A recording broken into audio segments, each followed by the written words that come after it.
I'd like to say my intro is the coolest because it has a giant unicorn in it. If you had a McLaren driving across yours, maybe Tim, I would make you. I'd nod my head, but unicorns, guys. I mean, look, Right. it's yeah. I mean, I'll take a unicorn over McLaren, and that's from the horse's mouth. Yeah. Wow. No, We did talk about having a ninja riding a unicorn or something like that, Adam. We haven't I put know, that like together having yet. the T-shirt so the ninja hops on the unicorn. Yeah. We'll figure And it then out. put a little halo over its head. I mean, I'm here for the tri-way branding. I'm here for it. It's all good. Now, is it Halo, like a Halo, or is it Halo as in like No. the game? For copyright purposes, and if Microsoft are going to ever see this, it is definitely for the Halo, as in the Angels Halo. Okay, so the Vatican will sue you. Nah, it actually there's some ITIL stuff that I think Paul read, our co-founder, which is around sort of the Halo ring of service, where it's like there is some deep meaning to it. It's not just an abstract word, but it's also an abstract word that can apply meaning to. But I'm not the Master Chief. Someone else probably is here at Halo, but there you go. Man, I feel for him. Hero ITIL stuff. I was an ITIL guy back in my corp days, so letting people join here real quick. This is the Humanize IT Halo Ninja Circus, and we're talking about tools sprawl. And this conversation kind of came up in our internal teams as we were talking to Sebastian, one of our sales guys. He just bought his first house, and he is learning the lesson that you have to start buying tools to fix everything. And we started talking about the must-have tools for a homeowner. And for me, a pair of channel locks will get you out of a lot of problems.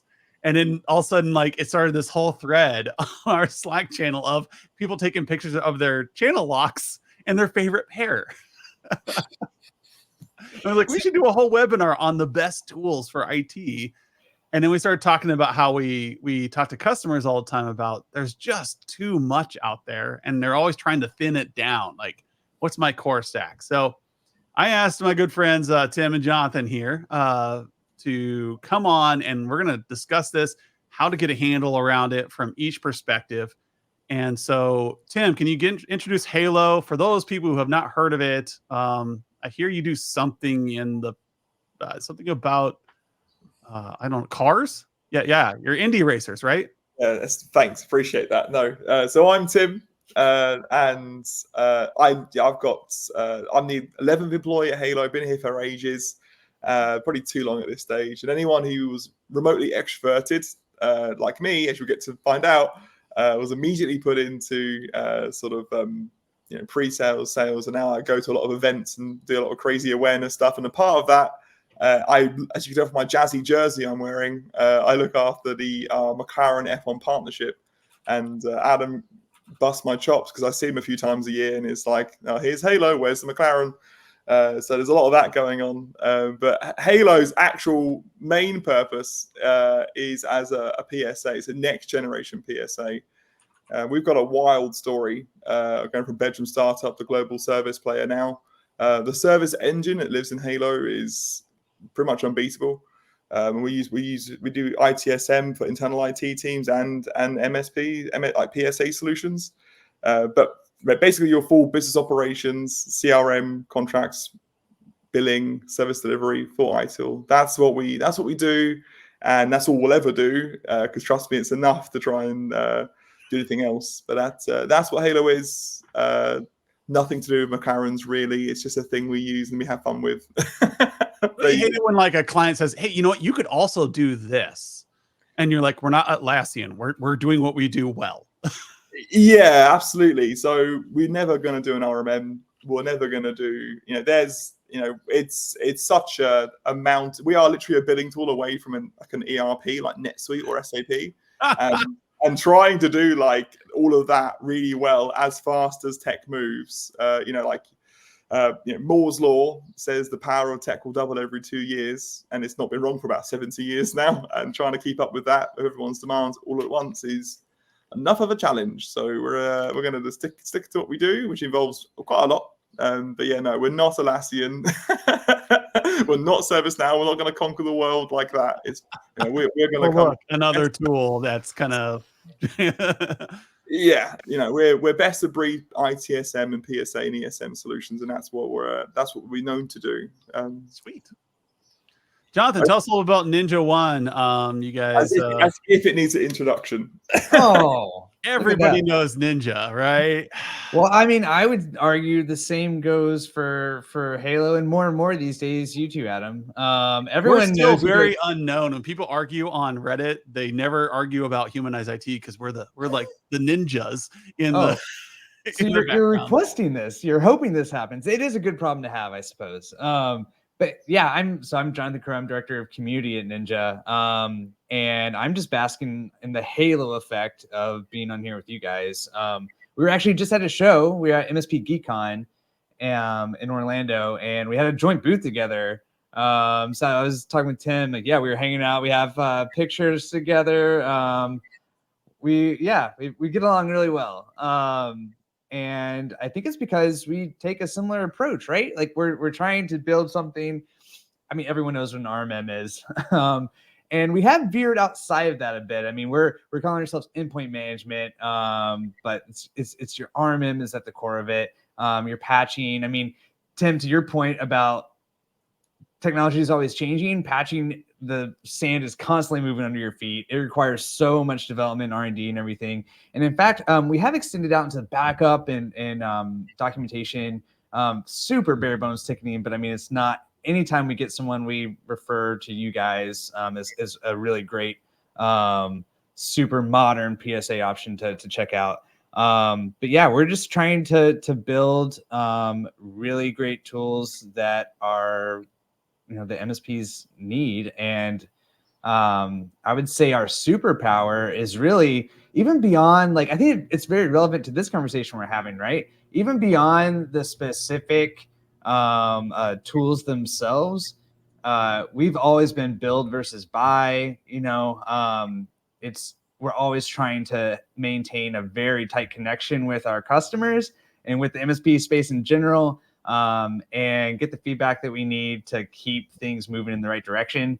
Because once you stop listening, you stagnate. It's not going to work anymore. You always have to be plugged in and adapting. So that's what we're trying to do. And it's taken a lot of effort, but it's been a really fun ride doing all that.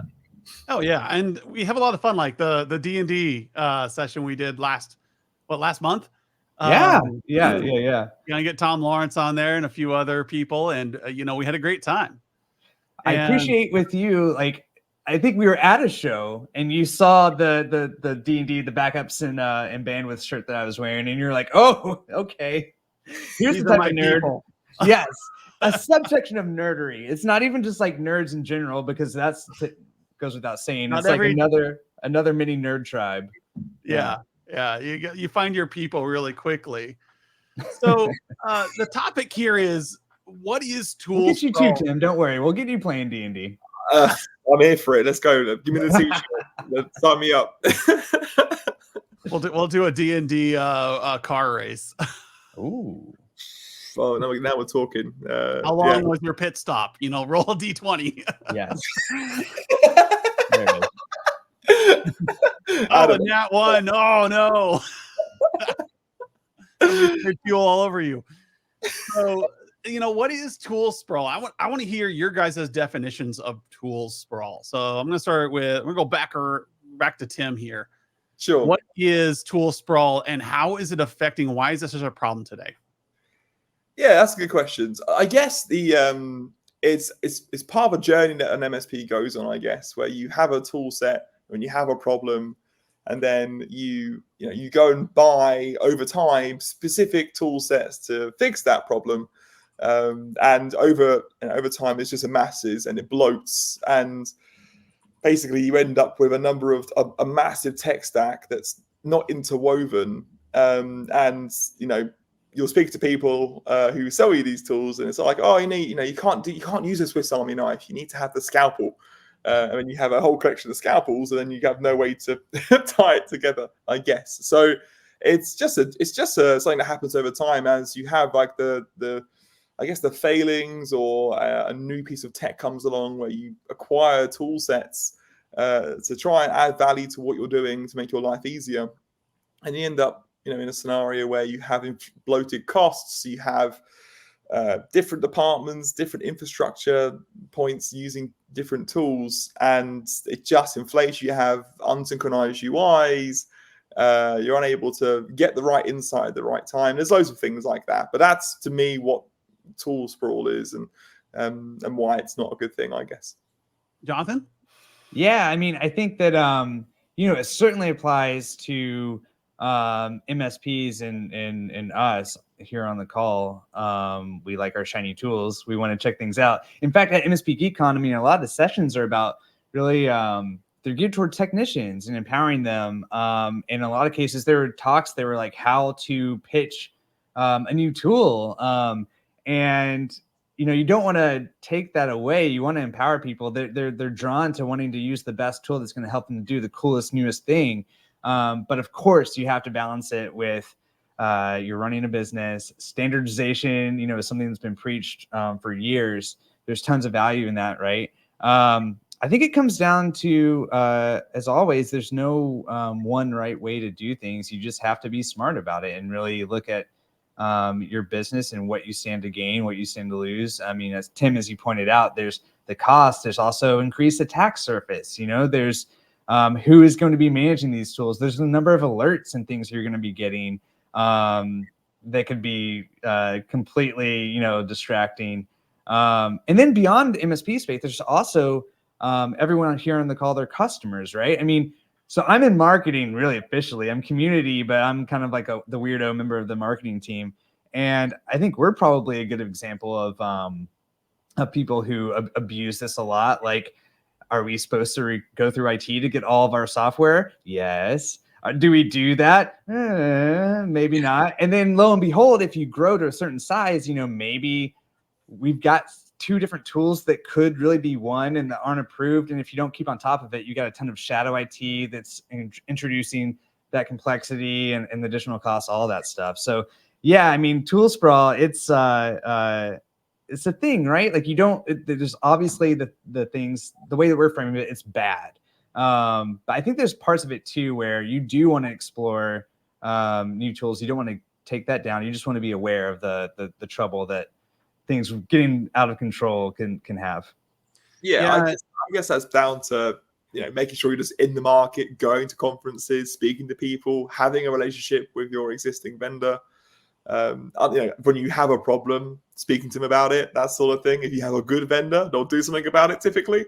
Stuff like that. I'll give you an example. There was I don't name names, but there was a large MSP in the UK that was busting my chops. They work on big RFPs, and they were not looking at the traditional quoting tools. They were in the market looking at a CPQ called Bid to Win, which is like it's the Gartner Magic Quadrant leader, but it's generalized. It's not designed for MSPs. And he was like, Tim, why haven't we got this? And he was like hunting me down, and we came to the we said yeah, let's go ahead and do this. And we're about 50. This was in January, and we're about 50% of the way through, and we're going to add it into the system in a generalized way, and it'll drop in probably in the next 2 months, and we'll just have a really, not the absolute tip top of CPQs, but it'll fit the needs of the largest MSPs out there, and it'll be through an MSP lens, and it'll be included as standard for free, and it'll be in the system. So when you're working, if you have a problem, just being able to speak to your vendor, or using some of the mechanisms like idea boards, actually, if they're good, they will be listened to. Yep. I think is really important as well as a side point to that. 100%. If I can add one more tag onto that, I think it's such a good point.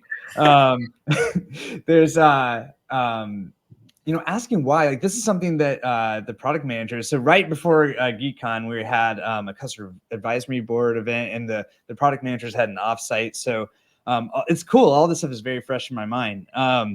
But the product managers, a lot of them come from the MSP world, and they have this chance now at Ninja to build like. We joke around like they were complaining enough that we're like, fine, come here and do it. Stop complaining. Just come here and build what you're complaining about. But they are constantly kind of seeing requests come in and coming outside of their own just heads down MSP, their own individual experience, kind of realizing how vastly different needs and requests can be, you know, going back to that point, there's no one right way to do anything. And so they're kind of, they get trained to like ask why, you know, do the why, trying to get down to the root cause of what are you actually asking for versus just saying, yes, let's go do it. And I think that can apply to this discussion too, when, you know, a tech comes to an owner and really wants to get a new point solution on something, drilling down into why and doing it in an encouraging way, but really trying to find out, okay, well, what is it that you're actually asking for? Let's look at what we have now and see if we can make that happen in some other ways before you add on to the cost, the attack service, all that stuff. Yeah, I have this analogy I use sometimes, and it's where I was working on my sink in my house, and I'm using my channel locks because they're awesome, right? And I'm undoing the nut underneath the sink, and I'm constantly busting my hands because I am a giant. And I went into Ace Hardware one time, and I was looking for, I think I was getting something else from the for the sink, and I asked the guy, like, man, I always bust my hand up on taking off these nuts. And he's like, dude, and he walks over and there's this $5 item and he gives it to me and it works. Right. It's specifically made for this. So you don't bust your knuckles underneath the sink. And I've always kept that off to the side. Like, that is the best tool for the job. But most of the time, like, I have my channel locks there and that specific tool sits in my garage. I know it's there. I know I can walk over there and grab it, but I'm already under the sink and the channel locks are already here. And so sometimes the tool you have, even though it's not the most efficient, it is the right one. But also other times, ask your vendor, hey, here's the problem I'm trying to solve. Maybe you're trying to solve it the wrong way. Maybe you're using your channel locks because you've always used them and the vendor has something already that will be a good fit for you. Like, this is the proper way to do it. And we run into that all the time where, you know, somebody will say, hey, we want to do things this way. And like, that's not how we do it. If you try it this way, just for a little bit, you'll find that it probably works a lot better. And so you'll need one less tool. And we talk all the time about people tracking warranties. It was a great thing to do 10 years ago. It's not as important today, which is why a lot of us just don't include warranty lookups in our software anymore. And if you do, it's great. You know, I don't do either of you do warranty lookups? Not directly. We have the facility for it, but we work with third parties to do it.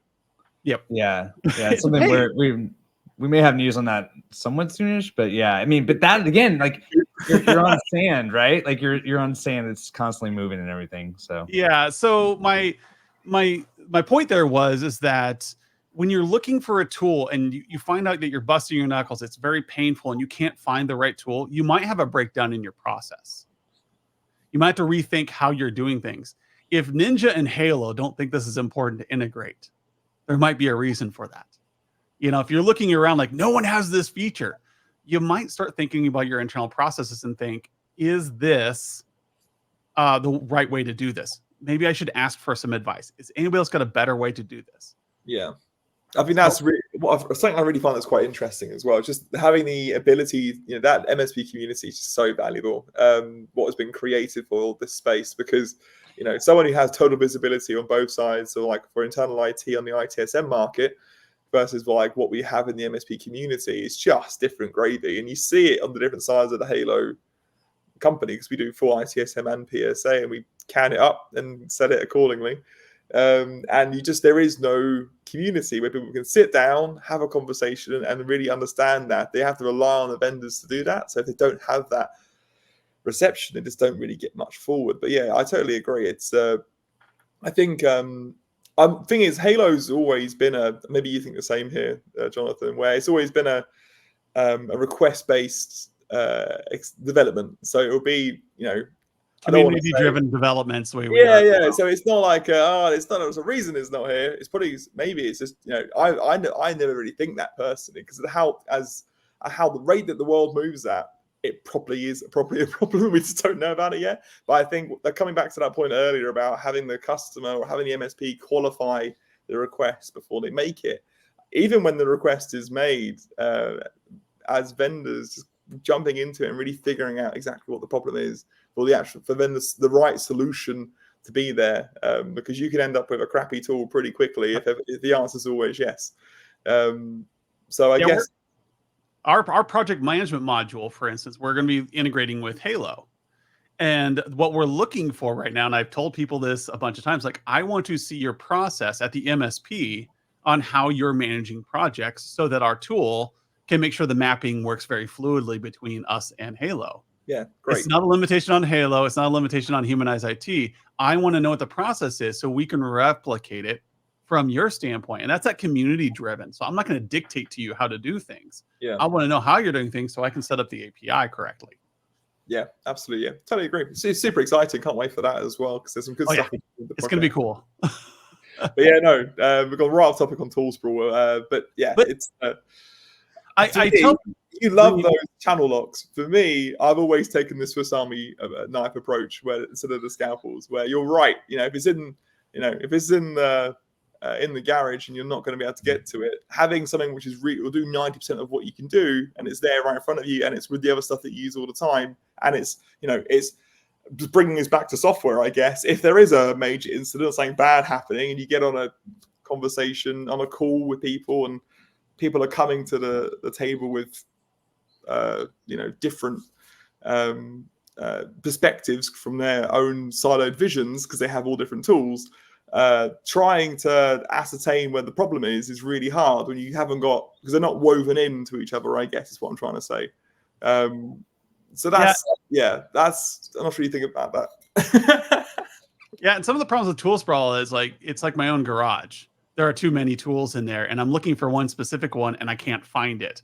Hey, which one did we use to monitor this thing? Which one did we use for that? And so I try to break my garage into my woodworking section, my household repair section, and I break it into like my car section. And so I've got these 3 areas I go to. So if I'm going to turn a bowl, I've got all my tools right here. It's right in front of me. I'm ready to go.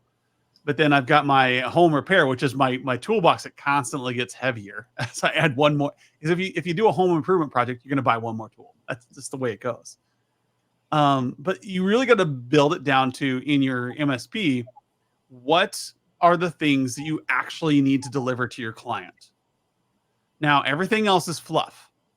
And like on the farm, I grew up as a farmhand, and we talk about if it moves and it doesn't need to, duct tape.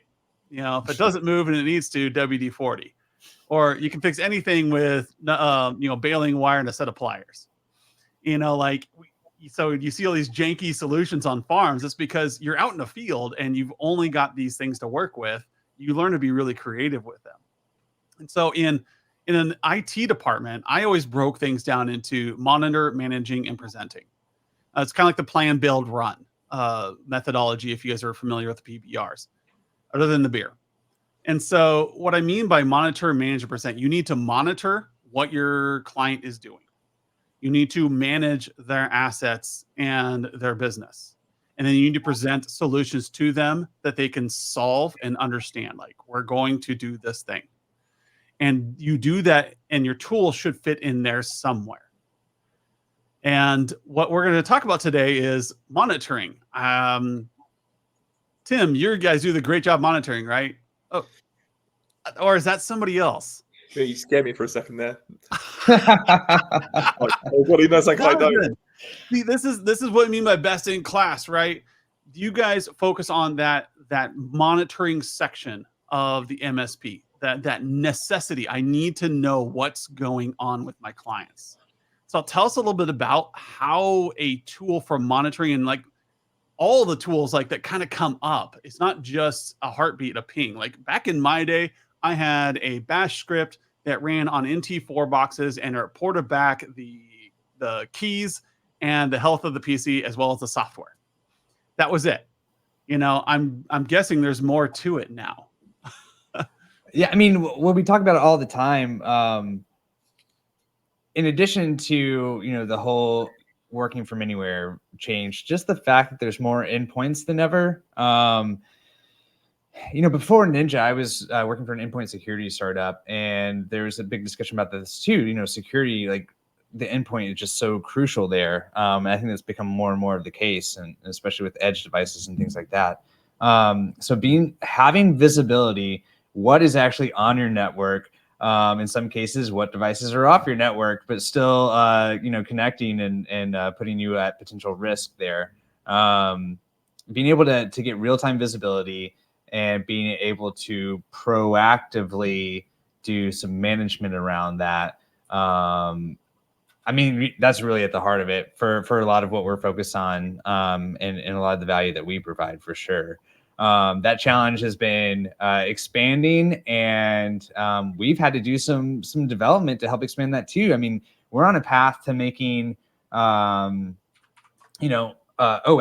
We're trying to be first-class citizens for not just Windows, but Mac and Linux too. We've got Raspberry Pis, we've got tons of stuff out there. And we've had to really expand Ninja's capabilities to get it there because, and maybe they're like, we were tired of having our customers come back and say, yeah, like it's harder for me to have an Adigy and have you guys, or like have to have all this other stuff because we have these other devices out there. And so there was definitely a push from customers, a desire to have like, can't you just do this for me? Like, can't you do what you're doing really well in this area? Can't you do that across these others as well? Yeah.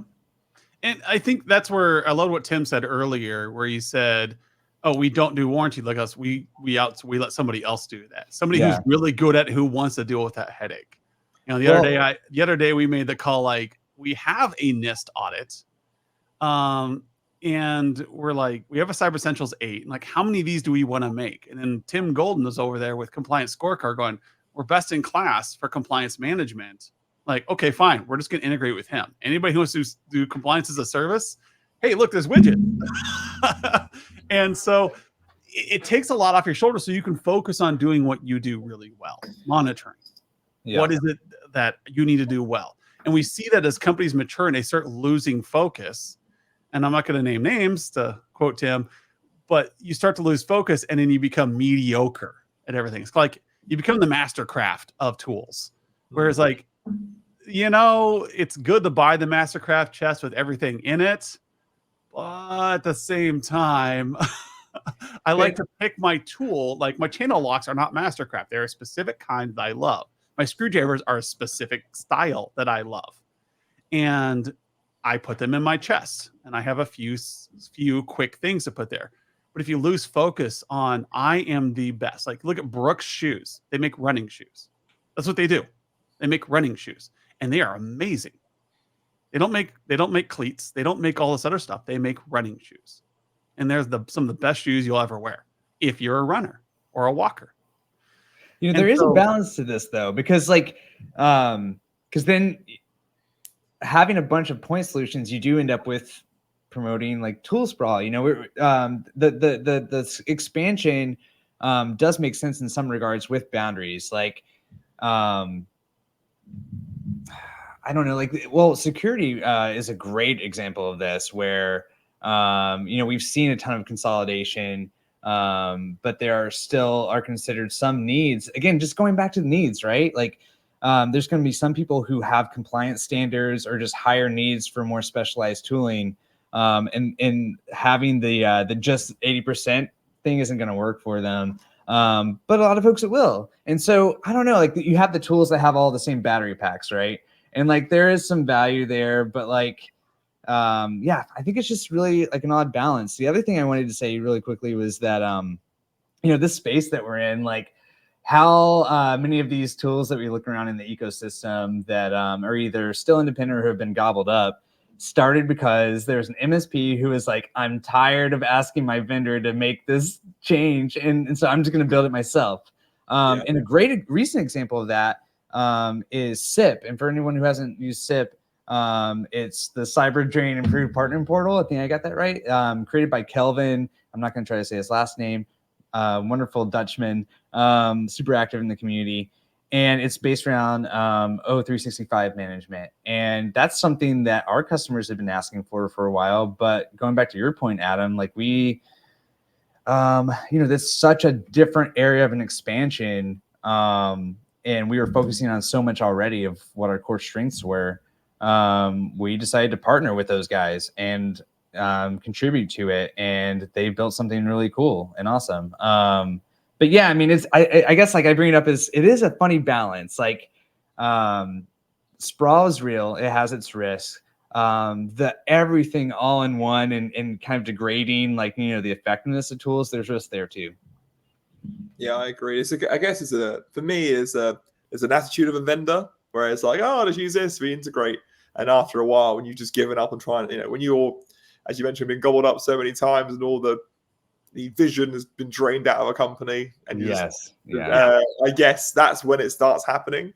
And then there is the stuff that's just so far off the trajectory of a business that's just hard to pick up. So we've been in the game for a long time now. You know, we've been doing this for, you know, really since 2006 at pace, and then really from there 2011, and along the way we had a mechanism called a condition of purchase, a COP, where if someone came along of a certain size, it did what they wanted it to do, we would add like a few COPs, and it would be delivered within a few months after they purchase it for free. And then that would be added to the pool, so the next person who came along would then get to benefit. And the entire Halo product and the level of maturity it's at right now is just that mechanism in motion.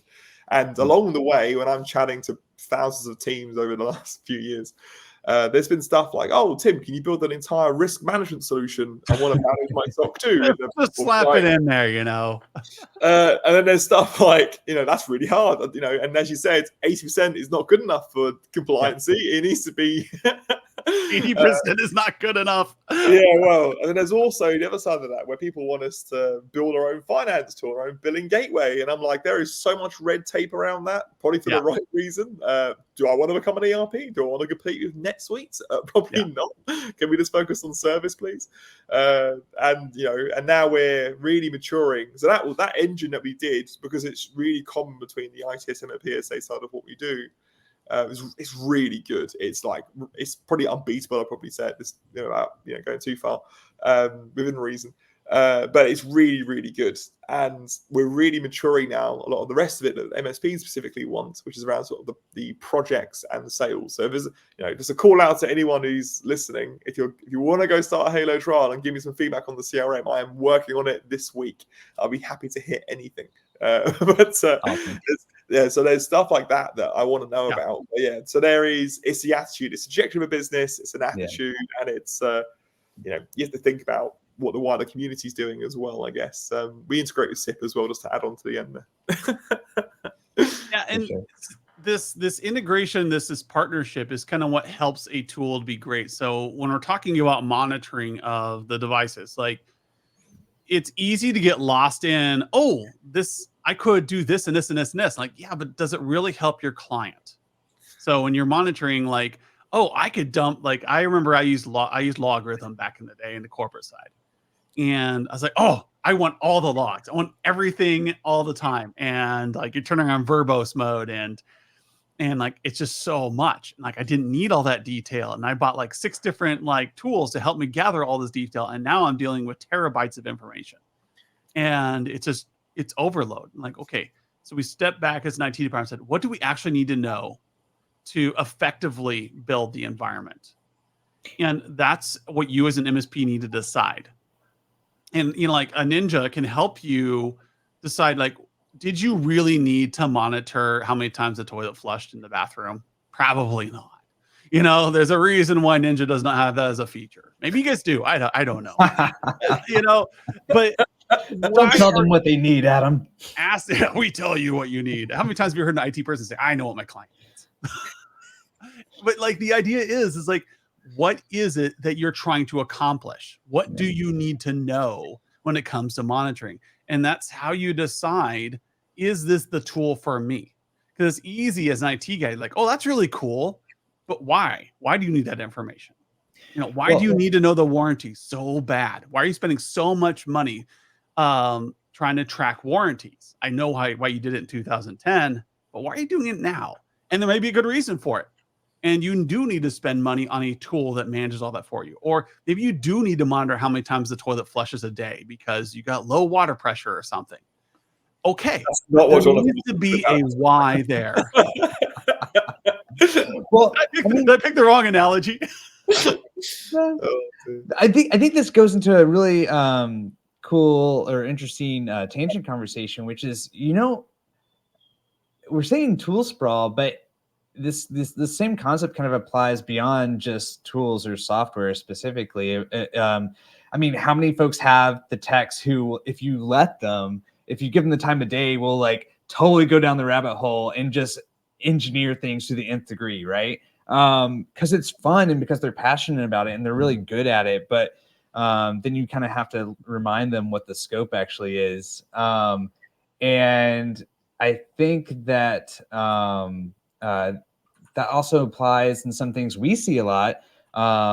Again, I won't name names, but with migrations, we'll see in a lot of cases, people have been using tools, some very powerful, complex tools for years and years and years. And when they first think about mapping or migrating over, they think about, okay, we need to make sure we don't lose any of that. We need to make sure we have direct mapping over everything. And then, I was just talking to a customer at MSP GeekCon, and he said he went through this process and he went back to his boss saying, okay, but yeah, here's these 15 things. First of all, they don't really work right now anyway. And also they're outdated. We don't need that anymore. And so I think having a regular review to avoid tool sprawl, but also kind of beyond even that, how complicated is your stack, but also, your what you're doing with your tools and your processes, how complicated those things, having a regular review to see how maybe there's some gains that you can make in terms of being simplifying and efficiency. Yeah. And so I want to move on to the next section. So you're monitoring your environment. You have all these assets there. Now, there's one thing you need to make sure that I'm not noting here. I'm not noting what firewall you're using. I'm not talking about firewalls. I'm not talking about desktops. Those aren't necessarily tools. Those are the assets that you're managing. That's completely different topic here. It's like your car. You have your tools and then you have your car. So your assets are what you're managing, what you're watching after, and what you're helping your client with. But ultimately, you're trying to deliver a business objective. And so when you're managing these assets, you have to think in terms of, okay, I'm monitoring them. I know what's going on with them.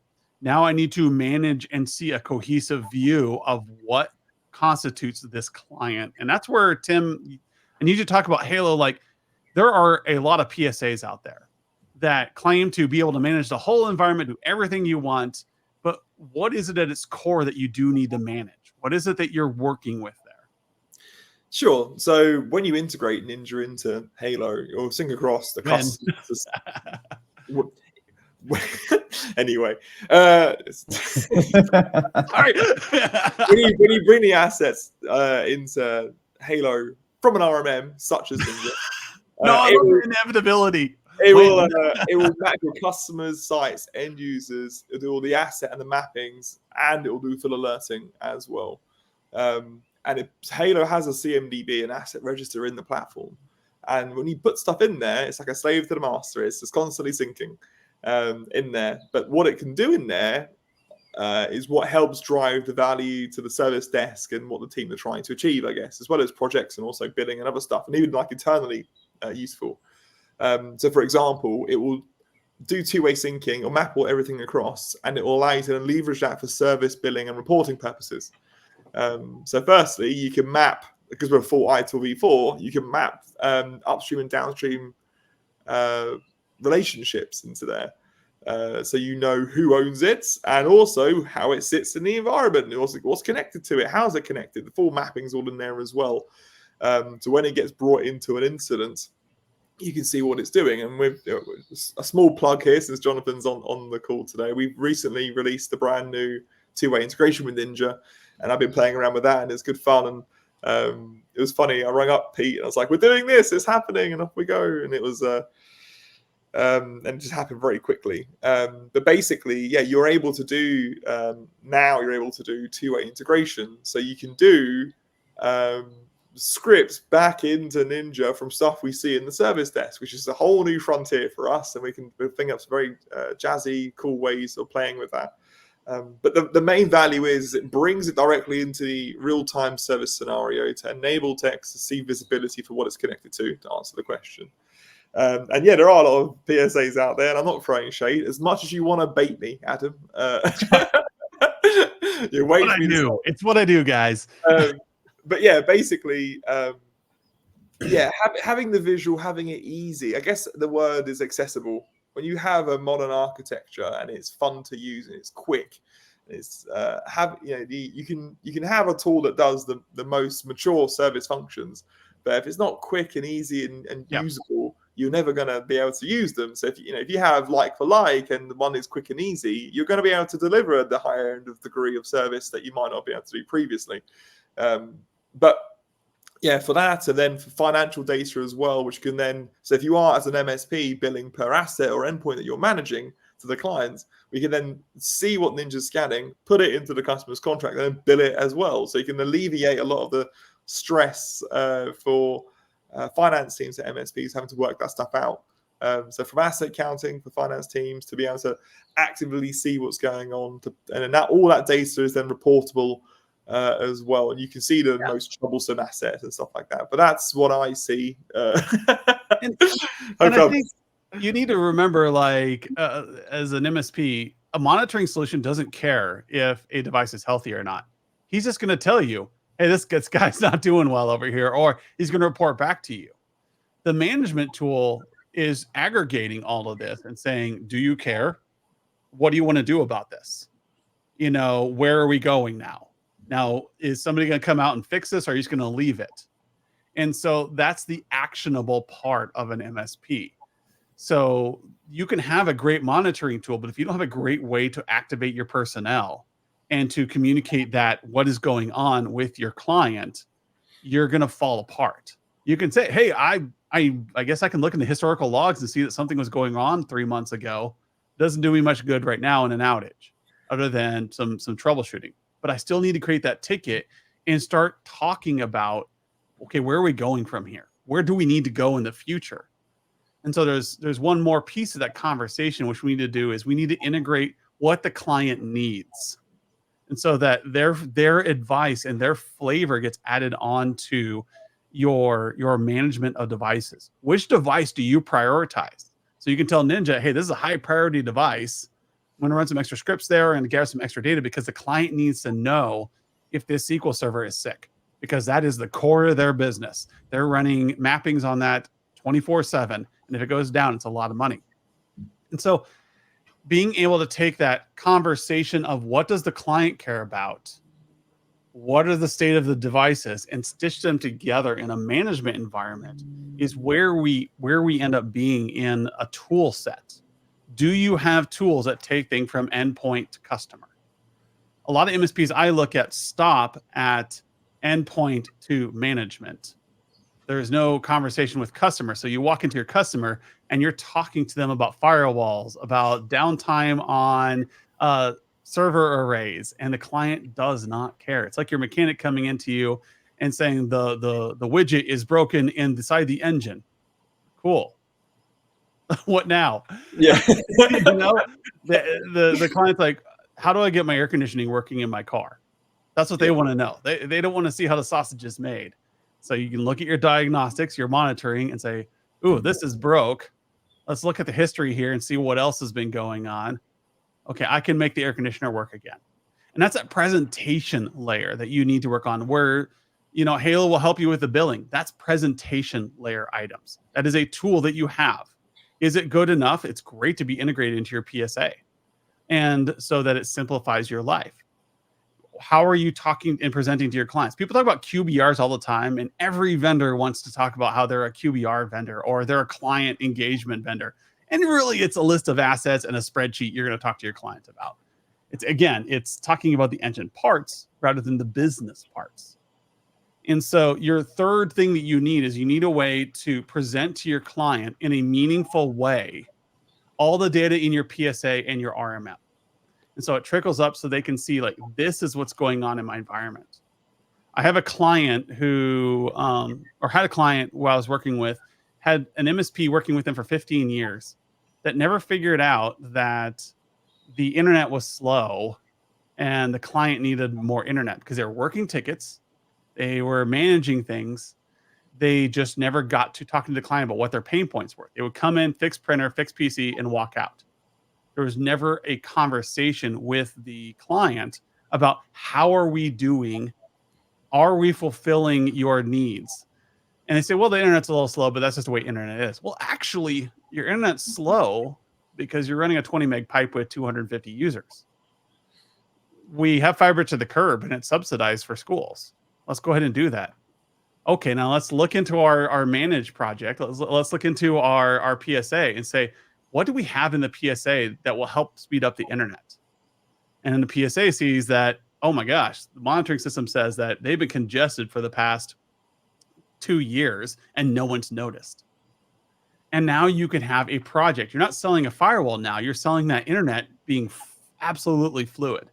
So you create a project that says increase internet speed, put it in a Halo, and then Halo is going to see the insights. And then all of a sudden, when that firewall gets installed, the congestion gets dealt with, the ISP is upgraded, and now Halo, your monitoring solution, is saying, wow, this is great. Your managed solution is saying, we see much fewer tickets on this issue. And now your client's like, oh my gosh, I feel so much better. That's how a presentation layer works. And so, I mean, that's where, you say Humanize IT. We're a presentation layer. It's all we do. We don't do warranty lookups. We don't do asset management. We'll build a budget so that we can send over to Halo and Halo can do it right. Are we gonna manage the asset? No, we assume that you're monitoring already with Ninja or some really capable tool, and you're getting the data that you need the action off of, and you filter it down to what does the client actually need to know. So I thought I'll open it up here to you two guys before we get to the giveaway section here. Is how do you think that clients are doing their presentations using your tools wrong, and how do you think they're doing them right? Oh man. Do you want to start, Tim? I don't know. Maybe I do.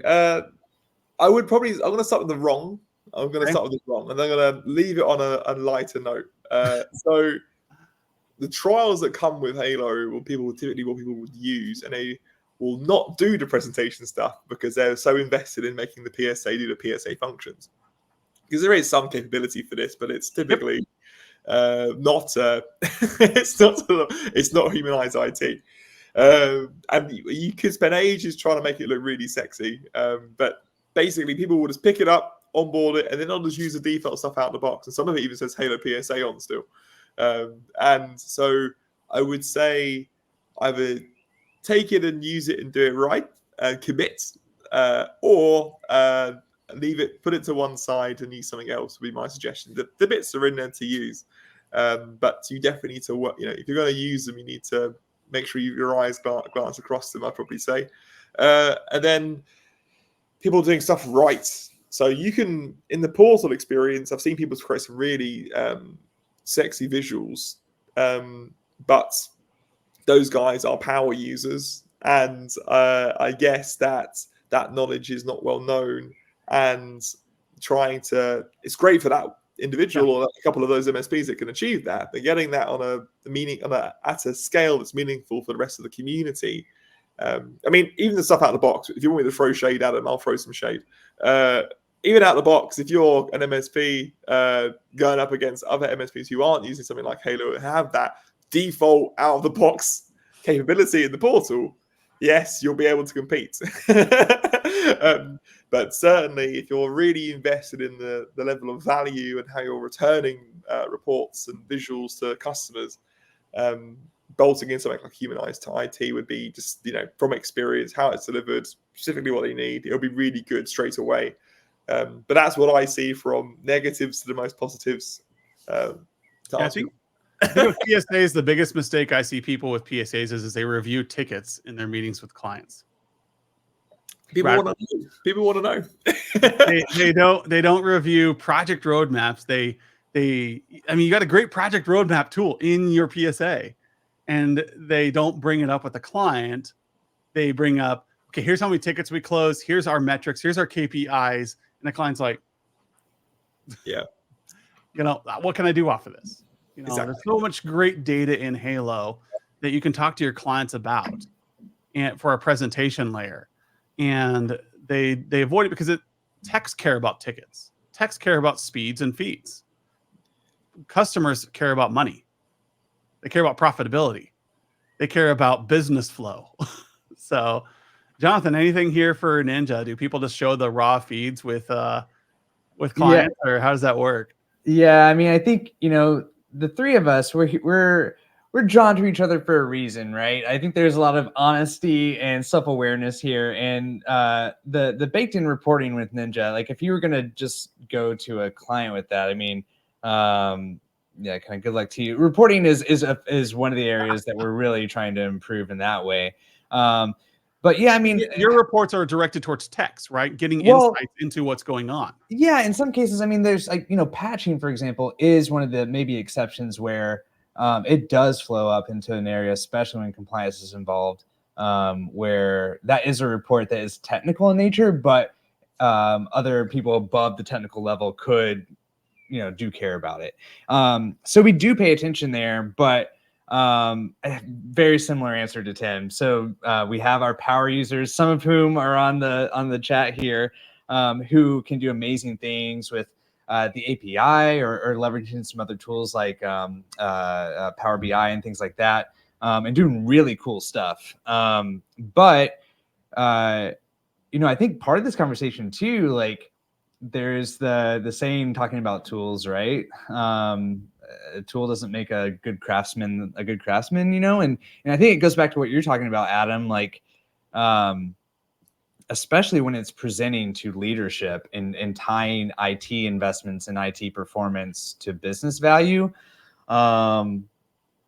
It's really the mindset and the things, that everything that comes with what you practice and preach to everybody, that goes beyond just the tool as well, right? What's cool is you guys know all that, and so you're optimizing the tool to really align with that, which I think is different than a lot of things I'm seeing. Well, I think we always tout that you can do everything we're doing with a number 2 pencil and a Big Chief notebook. You know, that presentation, it comes down to aligning with your customer. And when you've got great tool sets that solve real problems for customers and give you real insights into what's going on, when you pick a tool, say, is this something I actually care about? Is this something I actually need to help my customers? Or is this a tool that's just nice to have? I've got my little tool set for under the sink. It's nice to have, but I always forget about it. So I have my channel locks in hand. So it's better for me to have 2 pairs of channel locks in my tool chest than to have the full set of locks. I can't remember what it's called, but anyways, it's great to have a best in class. It's great to have one that's versatile and that listens to you. So you don't need 3 tools. You need to talk to Halo about, hey, how do I do this in Halo? And you might get that's a dumb idea. Go talk to ScalePad. You know, you might talk to Ninja and say, how do I monitor this? And like, oh, we have 6 scripts over here that'll do that for you. Just let me go grab them for you. You know, don't buy another tool. Just let Ninja do it for it. And like, oh, I didn't know Ninja could do that. Or you need to talk to the client about this thing. Like, how do I get that? Like, oh, Humanize IT has that built in. There's a view that just strips it out of Halo and Ninja, and now you can see it. It's all good. And so to avoid tool sprawl, you need to start asking why. And then you need to ask your existing vendors, do they have something that will do this? And if you divide it up into 3 areas I talked to you about, monitor, manage, and present, ask yourself, what are you trying to do? Are you trying to monitor something? Are you trying to manage something? Or are you trying to present? And then find the core tool you have and ask them, do you do this already? Or do you have a recommendation for this? And that's where you get those layers. And you get that best in class feel, and you get that efficiency. And so that you can now have a great experience for your customers because you're taking care of things they actually care about. So we're going to wrap this up here. We got 5 minutes left. Jonathan has a giveaway for those of you who have hung on through our ramblings here. And Jonathan, you going to share your screen, or we're going to vote on here. So if you have a vote for your top one, I think Jonathan's narrowed it down to a few. And then us 3 are going to vote, and then we'll let anybody who wants to vote on their favorite in the comments section. Can we have a commentary as we go through each? I think we should. Yeah. All right. Absolutely. All right. Adam, I've uploaded, run through them. I've uploaded a deck. Let's see if I did this correctly. It's funny when you were talking about tools and everything. Oh yeah, sweet. Okay, cool. Here we go. Can't wait. I am actually not the tool guy. I'm the one who calls. I basically am like a good IT services customer. I call people to use the tools for me. Okay. MDR is what I'm into. Okay, so I'm weird. I require people to come with 3 tools they like, and we pick one. Okay, so yeah, we asked actually before we asked everybody, what's your favorite physical tool? And a lot of cool folks responded on social and in our Discord. I'll share a link to join our Discord if that's okay, Adam. It's a cool place where a lot of folks are hanging out. And this is what we're giving away. Adam, this was your favorite. So before we dive in, you want to explain why this is your favorite? So this is a Shark Geek 100. I bought this for a conference because whether you guys know it or not, when you're at a conference, they milk you for everything in your booth. Like, you want power, it's $800. You want a TV, it's $1,000. Like, it's you want everything. Yeah, it's and crazy. So I was like, I just need a portable power unit for my laptop. And so I looked online, did a bunch of research, and I found this power bank that you can bring it onto an airplane. It's just under the limit. But the USB-C does 100 watts out, which will get my laptop. It'll get any lights I have in my booth. I mean, this thing will power my booth for an entire day.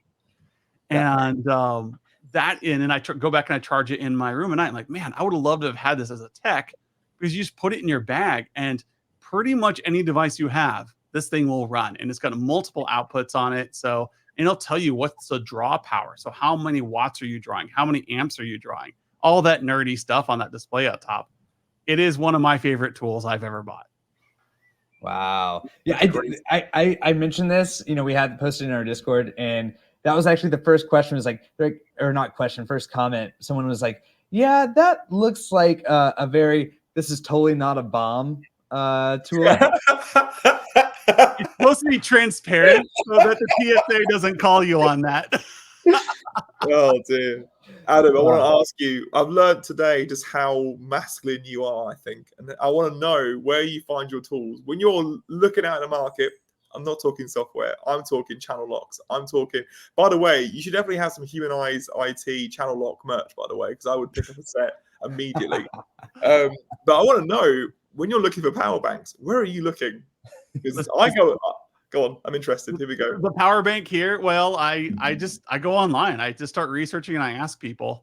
Do you know what I do? I'll get like a whole bag of like crisps, and I will sit there and I'll watch back-to-back videos on Project Farm on YouTube. If you've seen this guy. Oh, I don't do videos that much. I'm too impatient. I'm a visual learner. I'm a reader. I need to read. I'm gonna drop this guy in the chat. It's crazy. He shouts a lot, but like he's fully independent. I don't know why I care, but like this guy, he knows what's good. So I'm just gonna drop that in the chat, and he'll do like coffee machines and. Oh yeah, you've got some recognition. Project Farm people, they're loving that. Yeah, you see, I've got lovers in the chat for Project Farm. Here we go. There it is. Enjoy. Yep. Yeah. I largely shop on Google. Like, I'm asking questions, I'm looking for forums and people making recommendations, and I read. There's a pearl of wisdom just dropped right there for you. Enjoy. All right. Another binging channel.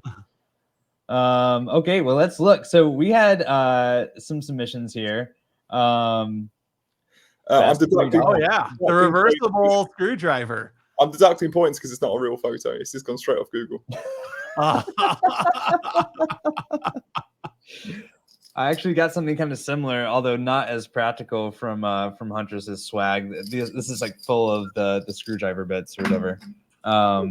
That's again, yeah, it's good though. Yeah, it's pretty good. It's pretty good. All right. A lot of these I had to like look very closely to understand what it actually was. But yeah, Tech Nerds. Favorite IT related tool comes in handy when trying to open laptops. We also had someone before mention just a rubber mallet, so that's why the rest of the comments. I guess a mallet would work. That's a good one. So what does this guy do? Is it just like a blade that opened the side? Is there stuff inside it? What is it? Yeah, I think this is like a rubber, like a hardened like rubber blade, so you're not damaging stuff. I believe. Where's the fun in that? And is the whole? I'm taking a flathead screwdriver and wiggling it in there. Let's get those channel locks out again. Try it. Speaking of the rubber stuff that I didn't know what it was, I was like, I don't know if I want to ask for clarification around this. Back scratcher? Yeah, Is it's the that- same thing. Is that what it is? So there you go. There you go. Yeah, it must extend, right? Is that the little metal parts? Is that what's I happening? gotta ask, like, what's it for though? Is your back like itchy? Like, have you got a skin condition? Why? What's the point? Yeah. So Micah, going back to the ice sesame, like Open Sesame, right? Like it's a flexible tool that doesn't damage the cases. Oh, okay. Yeah. And is the hole on the end? Is that for like a key ring? Is that like a belt thing? I imagine. Yeah, maybe that's even with. Could that be for a screw? I'm not sure. Not sure. We need some context here. Yeah, I think there's probably like a couple of seconds delay in the chat, right? So let's see if Micah gives us any more information. So Meanwhile, Richard does say that extendable back scratcher. That's wild. Oh, it's gonna get wilder. Don't worry, more wild. Here we go. Points for real life photo. Here we go. What is it? Is that a knife? A boxing knife? I think it's an X-Acto, isn't it? Or like a utility knife. I mean, Yeah, utility knife. Seriously, when I was a tech, like I had one of those right next to everywhere. Like even in my garage, I probably have 10 that I just sit around. Ironically, they're Mastercraft ones I get for cheap, and I flip them open, and I always have one in a place where I know where it is. I'm adding points because it's a real photo. Yeah, the real photo is cool. Oh, I think I'm limited. Okay, I gotta drop this off the screen and share my screen because apparently it only uploads 6. Okay, here, let's go. Share screen, window. Yes. Okay, cool. Let me switch. Sorry, Adam, if you don't mind, switching that out. It's like a spreadsheet right now. Is that okay? Yeah, that's okay. Okay, cool. So we'll take a little pause in our journey down the favorite tool road, and we'll give you another tool, a different type of one that you can use. So one of our product managers, Stephen Murphy, was an MSP prior to joining Ninja, and he has a this was his vendor evaluation sheet. So I just shared a link. It goes to his GitHub. Since we're talking about tools and everything, I thought this could be interesting. So I give you a little something there. Probably, I think, Tim, your sharing of Project Farm is still more valuable, but this one is a cool little nugget I thought I'd give people. That is actually useful for me. I want to know what this guy thinks about coffee machines. Okay, and then I thought I'd follow up at GeekCon. One of our customers actually gave a presentation about switching major parts of your stack, and he had a lot of cool slides. I'll follow up if it's okay with you, Adam. I'll give you the deck if you want to include any kind of later stuff. There's a lot of really cool stuff there. Okay, so let's go through. Where were we? Yes. Yep. Sometimes gets overused. I told him I was waiting for the alcohol post. I knew it was going to happen, but I thought it would be whiskey. The best what you do is when you have the beer, then you reply to the customer. That's when the fun happens. That's okay. The stapler. What? Not just any stapler. Office Space reference. And we got some more serious answers. Here we go. We'll go back to the serious ones.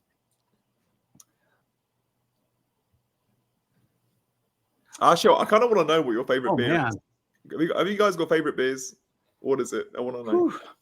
I don't know if I have I kind of like to try different ones all the time. Right now I'm into a pickle pills on draft. Oh, pickle pills.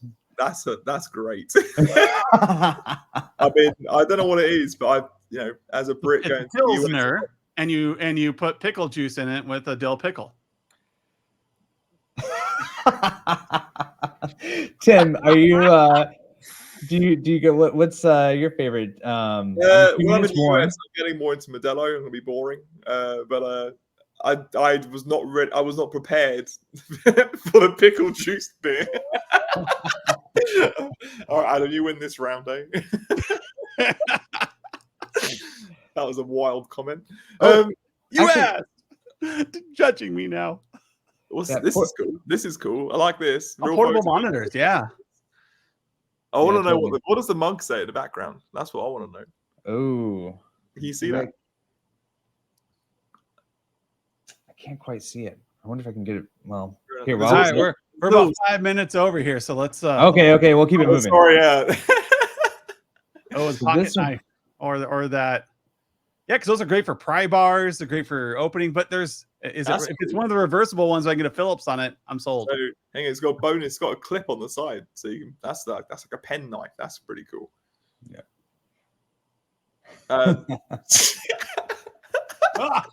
Okay. I do, but it's a Milwaukee, so I'm docking points.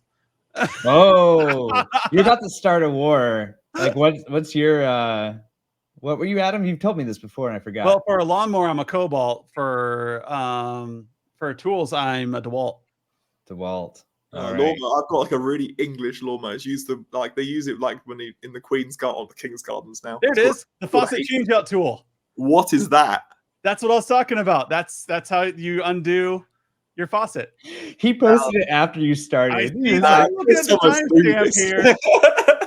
I'm looking at the timestamp here. That's right. He posted after you started. That's okay. I feel hurt now. You know, that's getting you get bonus points, Chris.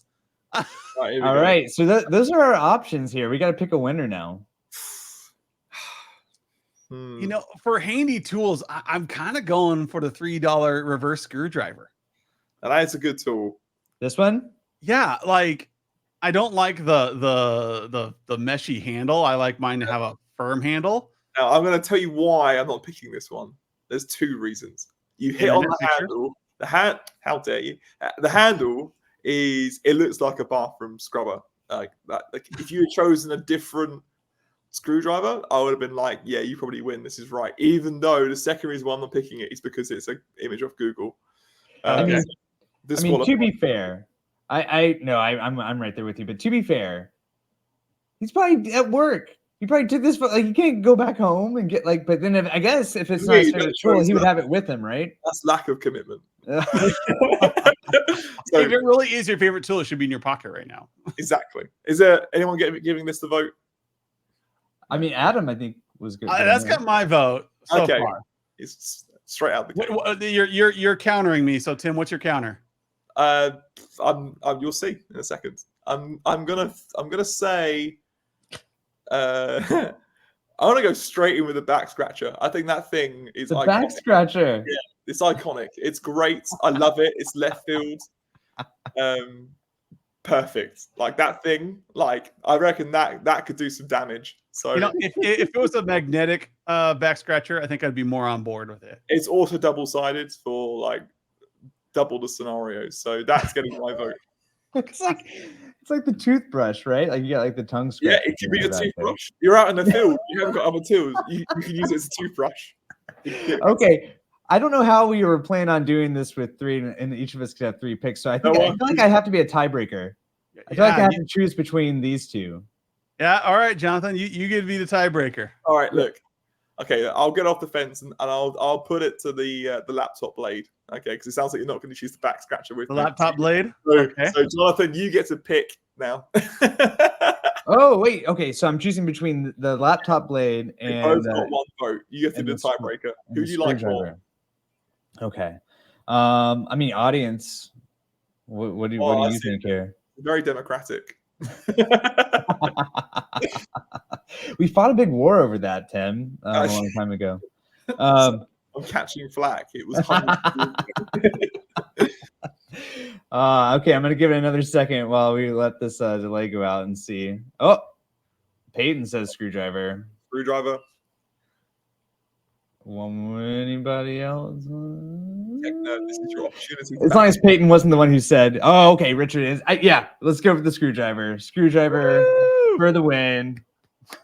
I just, I have several of those. I'm like, I grab them and they're good. I just don't like the handle on this one. This particular one has a bad handle. What if Daniel, just when you get home, upload a photo of your actual one, and then that'll make Tim feel better. And I'll also give you 20% discount on Halo PSA. Oh! It's gonna be straight on LinkedIn though. I need to see it. I'll hold that all year for you. There you go. All right. Well, congratulations to Daniel for winning our giveaway. This has been a lot of fun, guys. I know we went way over. We're like, how long is this going to be? And we're like, it's going to be 90 minutes. Thank you for everyone who held in there. If you're interested in Halo or Ninja or Humanize IT, feel free to reach out to us. Tim, sounds like you're giving some discounts. Jonathan's going to give you a firm handshake. And if anyone sends me a screwdriver on LinkedIn, you immediately get 20% off Halo for the next year. There you go. I want to see the best screwdrivers. I'll extend that offer. I'll honor that. 20% off. If you send me a better screwdriver than you send Tim, I'll honor the 20% off. But it has to be better. Oh dear, so funny. Having a good time. I feel like both you guys have higher. I feel like I'm gonna get a stern talking to you if I do this, but you know what? I'm gonna do it too. Yeah, let's do it. All right. Please be so annoyed. Thank you everyone for joining. We'll post this on social media later, and feel free to reach out to us for any questions for Humanize IT, for your client presentation software, Halo PSA for your PSA, and Ninja One for your RMM needs. Thank you so much, everyone. Tim, later. a pleasure. Thanks, everybody. See you later, guys.